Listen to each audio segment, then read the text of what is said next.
different types of things I might ask you.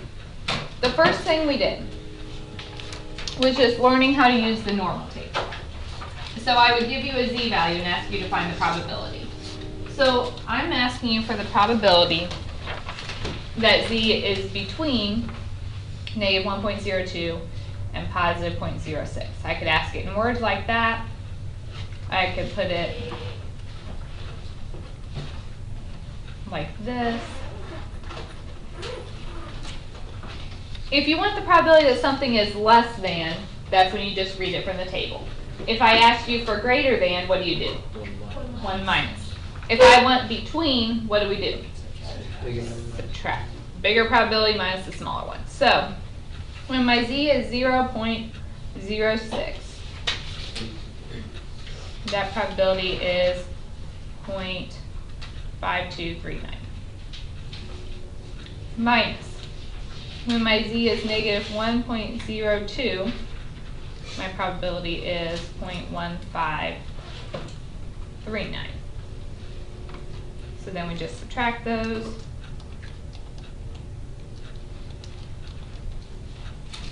And we get 0.37. So the first couple questions, you can expect me to just ask you some basic reading it from the table.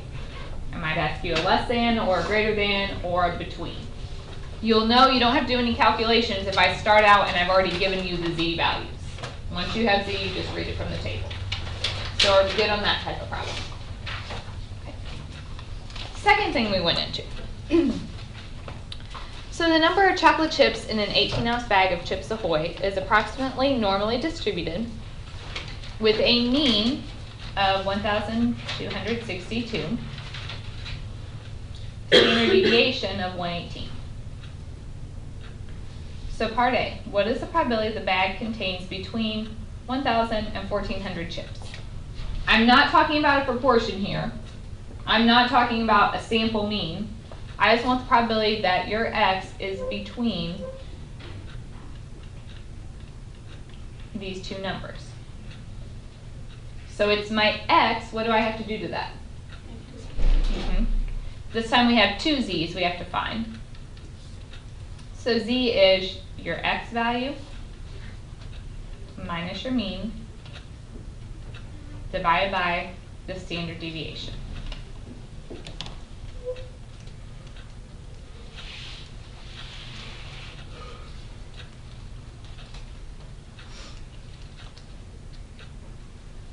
So this one is a negative 2.22. I have two values, so we need two z's here.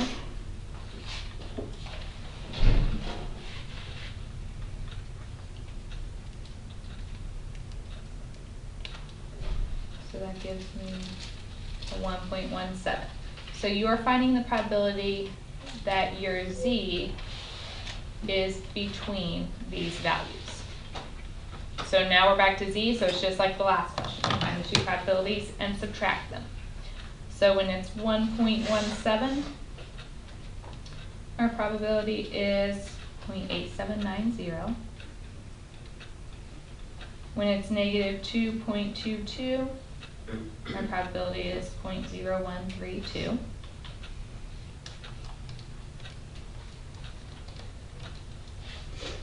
And if we subtract those, we get 0.8658.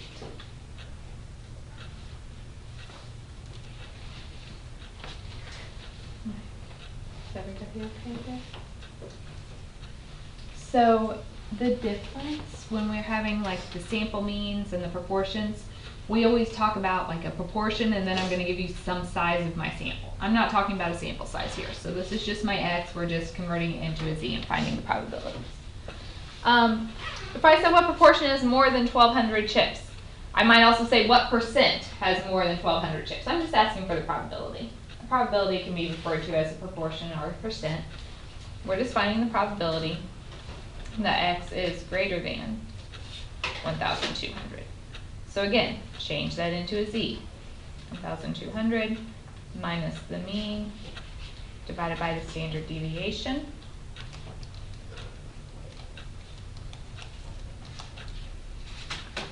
So we get a negative 0.53. So we're finding the probability that Z is less than negative 0.53. Less than, you just read the number from the table. Negative 0.53 is 0.2981. I thought it was greater than Oh, it was greater than, sorry. For greater than, we do 1 minus. So 1 minus 0.2981 is 0.7019. Or 70% of these bags will have more than 1,200 chips in them. All right, are we okay with those? Just take your X, turn it into a Z. So we're really doing the same thing over and over and over again. We get a Z, we get our probability. This one says the shape of the distribution of the time required, of the time spent at a drive-through is unknown. However, records indicate the mean is 59.3 seconds and the standard deviation is 13.1. Okay, if I want to assume this is normal, how many do we have to have? 30. 30 or more. Okay. What is the probability that a random sample of 40 cars, so can we assume it's normal then? Okay. Results in a sample mean. So I'm talking about the sample mean, so that's X bar, 56.8 or less. So less than or equal to 56.8. So I have to change this into a Z. Okay, but I'm talking about X bar, so I need the mean for X bar and standard deviation for X bar. Look at your formula sheet if you don't remember what those things are. It's right under chapter 8, the first bullet. The mean for X bar is just the mean of the population, which was 59.3. Standard deviation for X bar is your standard deviation divided by the square root of n, and our n was 40 here. So we get 2.07129. So now we change this to a Z. So Z is your value minus the mean divided by standard deviation.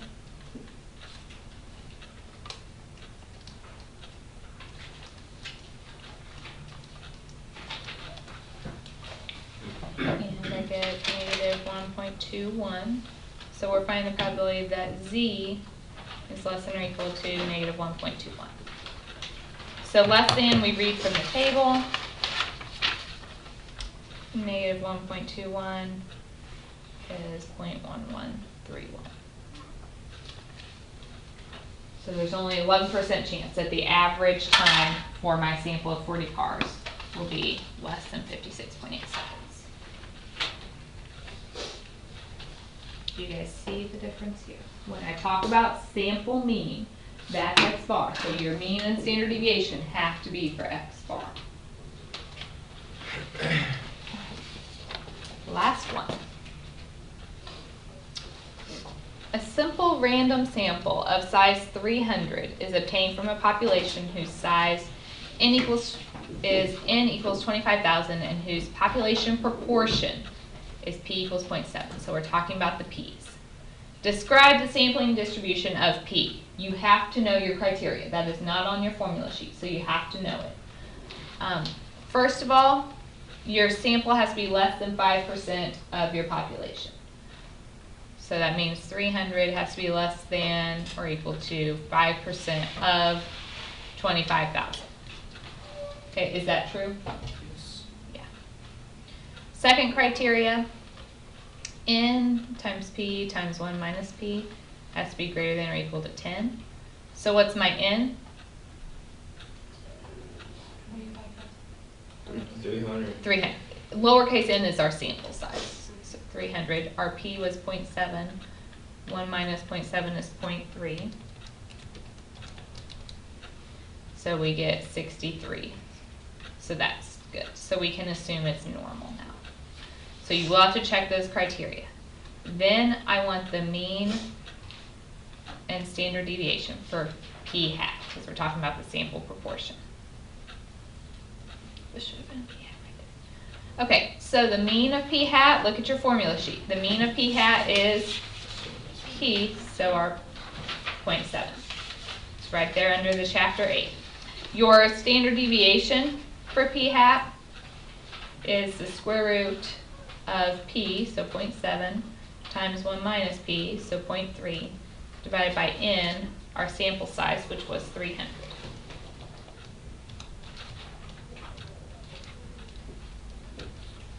So we get 0.026458. So then, what's the probability of obtaining x equals 125 or more? Right, if I am talking about p's, you have to have a p hat. How do you find p hat? X over n. Sometimes it's given in the problem, sometimes you have to find it. So 125 out of 300 is 0.416 repeating.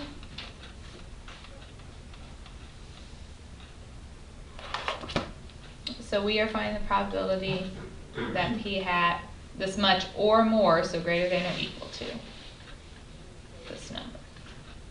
So now it's back to the same old, same old. Got to get a z value. So z is our value minus the mean divided by the standard deviation.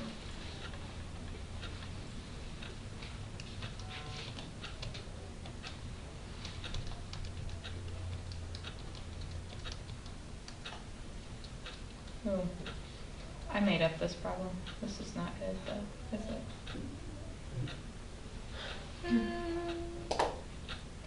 Yeah, that's not gonna work. Pretend it equals like 2.5.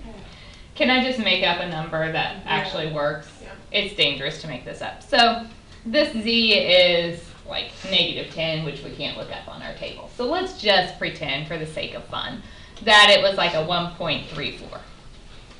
So then if I want the probability that z is greater than or equal to 1.34, greater than is 1 minus, you look it up on your table, and that's 0.9099.